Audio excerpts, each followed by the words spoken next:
क्या बिना काम के सब्सिडी जारी करने का इतना सरकारी विभाग में दबाव बनाया जा सकता है कि अफसर खुदकुशी करने के लिए बाध्य हो जाए? जी हाँ, ऐसा ही कुछ किस्सा दैनिक भास्कर द्वारा प्रकाशित किया गया है। दैनिक भास्कर ने इस खबर को पहले पृष्ठ पर प्रकाशित किया है, जिसमें चौंकाने वाले तथ्य सामने आए हैं। प्रधानमंत्री मत्स्य संपदा योजना के तहत यशवंत सागर तालाब पर केज बनाने में 1.18 करोड़ रुपए की सब्सिडी में बड़ी गड़बड़ी सामने आई है। एक निजी कंपनी को 66 फेज यह तकनीक जिसमें मछली पाली जाती है बनाने के लिए अनुमति देने के साथ ही काम शुरू किए बिना सब्सिडी जारी कर दी गई।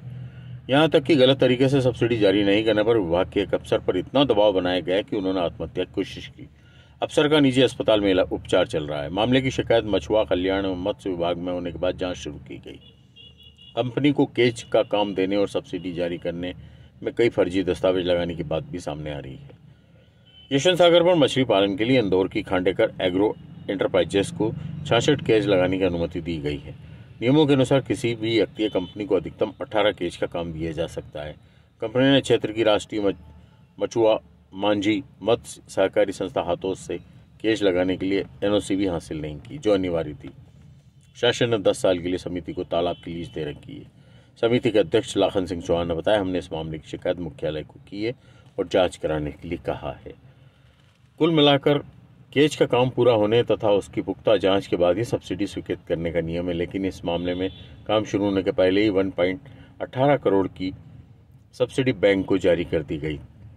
यहां तक कि काम देने से पहले कलेक्टर की अध्यक्षता वाली समिति से सहमति भी नहीं ली गई।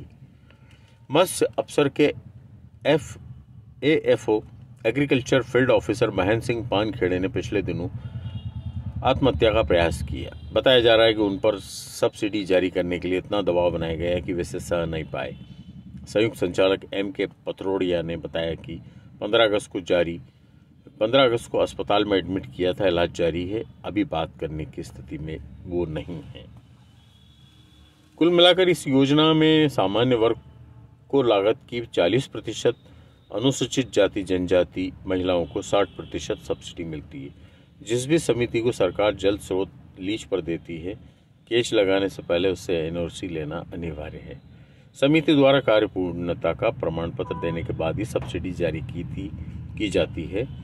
इसमें एक व्यक्ति अधिकतम 18 केज ही लगा सकता है। मत्स्य समिति या कोऑपरेटिव समिति जिसके कई सदस्य हैं, उन्हें अधिकतम 72 केज लगाने की ही अनुमति होती है।